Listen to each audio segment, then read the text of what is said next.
मित्रों, अपने जीवन का बीमा करवाना बहुत अच्छी बात है और परिवार की आर्थिक सुरक्षा के लिए यह बहुत जरूरी भी है।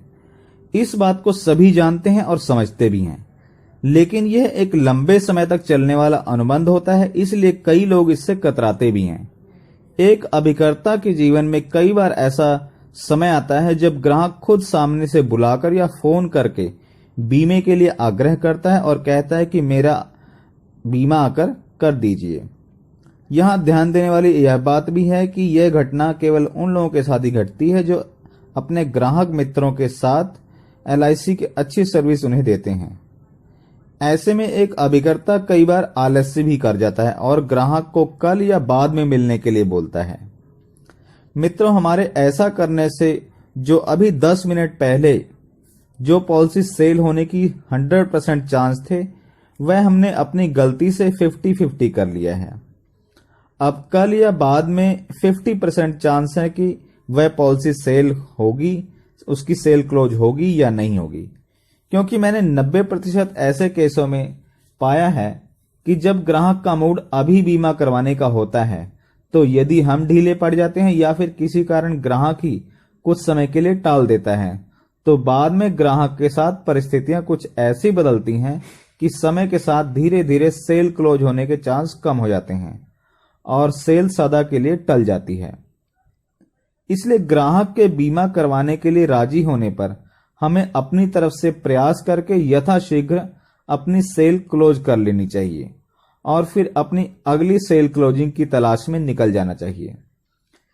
एक ऐसा ही उदाहरण एक ट्रेनिंग सेशन के एक वरिष्ठ कोटि के अभिकर्ता के द्वारा हमें सुनाया गया था। उनके शब्दों को मैं अपनी आवाज में आपको सुनाता हूं। यह घटना उन दिनों की है जब उन्होंने नई नई LIC की एजेंसी ली। एक बार मैं अपने मित्र के घर रात 10 बजे पॉलिसी लेने के विचार से गया। मेरा मित्र मुझे देखकर थोड़ा हैरान भी हुआ। उसने आने का प्रयोजन पूछा तो मैंने स्पष्ट कर दिया कि मैं कुछ बिजनेस की बात करने आया हूं।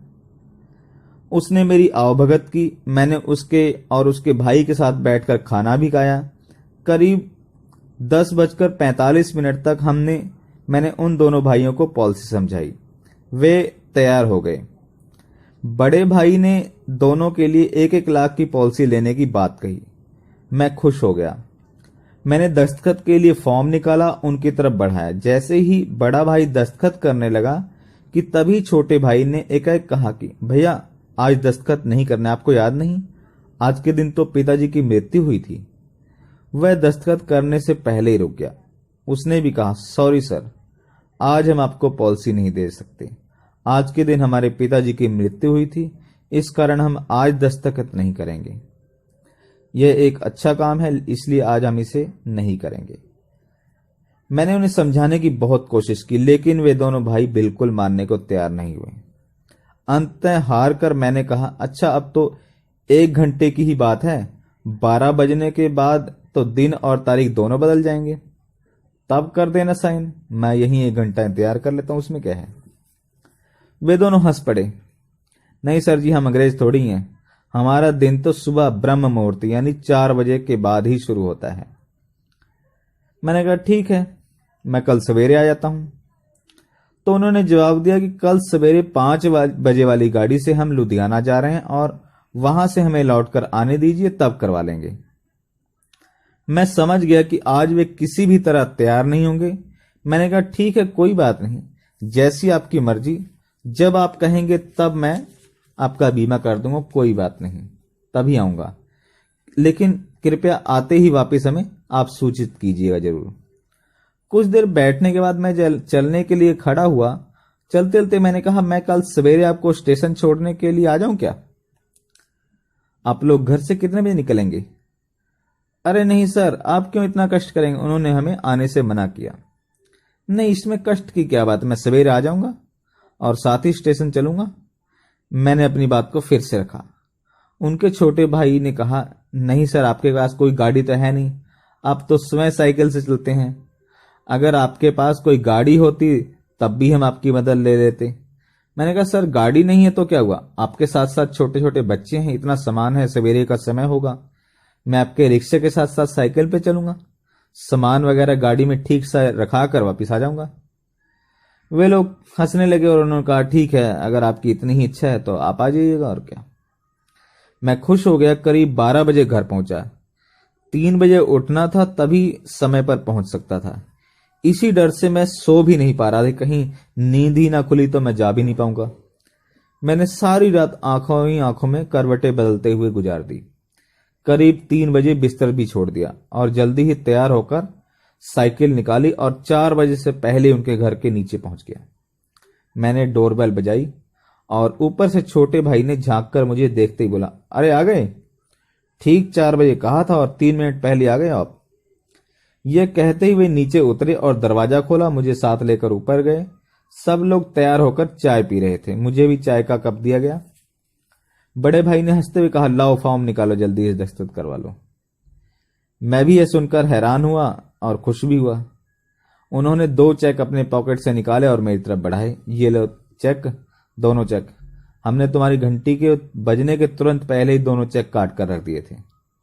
मैंने भी हंसते हुए धन्यवाद दिया और अपनी पॉकेट से 2 फॉर्म निकालकर टेबल पर रख दिए, जेब से निकाल के।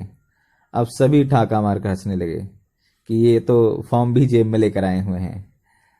मैं थोड़ा सा झेप गया। दोनों भाइयों ने दस्तखत करके फॉर्म हमें लौटाए और कहा कि अब जाओ घर और आराम करो। हम रात में ही समझ गए थे कि तुम हमें सुबह छोड़ने के लिए क्यों आना चाहते थे। हम रात में ही आपस में बात करके बैठे थे कि आप में कितना जुनून है काम करने का। हम यही सोच रहे थे कि आप कितने मेहनती हो और कर्मठ हो। हम यह भी जानते हैं कि आप सारी रात सो भी नहीं पाए होगे। ये चेक हम आपको इसी कड़ी मेहनत के बदले दे रहे हैं। अगर आपने जुनून हमेशा दिखलाया और मेहनत की तो दुनिया की कोई ताकत आपको ऊंचाइयों पर जाने से नहीं रोक सकती। हम आपके साथ हैं और अब आप जाकर घर आराम करें। मित्रों, उन्हें धन्यवाद देते समय मेरी आंखों में आंसू भर आए। मैंने इतना ही कहा कि सर, ये गरीबी से बाहर निकलने की चाहत ही जुनून ले आई है। इतना कहकर मैंने उनका सामान नीचे उतारना शुरू किया और रिक्शों पर सामान रखा और स्वयं साइकिल चलाता हुआ उनके साथ स्टेशन चला गया। उन्हें वहां ट्रेन में बैठाकर वापस आया। मित्रों, कहने का तात्पर्य यह है कि कड़ी मेहनत का कोई भी विकल्प नहीं होता। बिना मेहनत के कोई सफलता नहीं मिलती। हाँ, कुछ ऐसे अपवाद जरूर होते हैं। कुछ लोग ऐसे होते हैं जिन्हें भाग्य के सहारे बिना कुछ किए ही प्राप्त हो जाता है और उनका नाम भी होता है, लेकिन शायद उन्हें वह खुशी नहीं मिलती जो एक मेहनत करने वाले को मिलती है। इसलिए अपने व्यवसाय में यदि आप ऊंचाइयां छूना चाहते हैं तो कड़ी मेहनत का सहारा जरूर लेना होगा आपको। मित्रों, ये घटना से आप भी शिक्षा लीजिए और कड़ी मेहनत करके इसी तरह से कड़ी मेहनत और परिश्रम के बल पर इस व्यवसाय में सफलता पाइए। मित्रों, इस वीडियो में इतना ही। कल मिलेंगे फिर एक और वीडियो के साथ, एक और नई जानकारी के साथ। तब तक के लिए धन्यवाद। जय हिंद।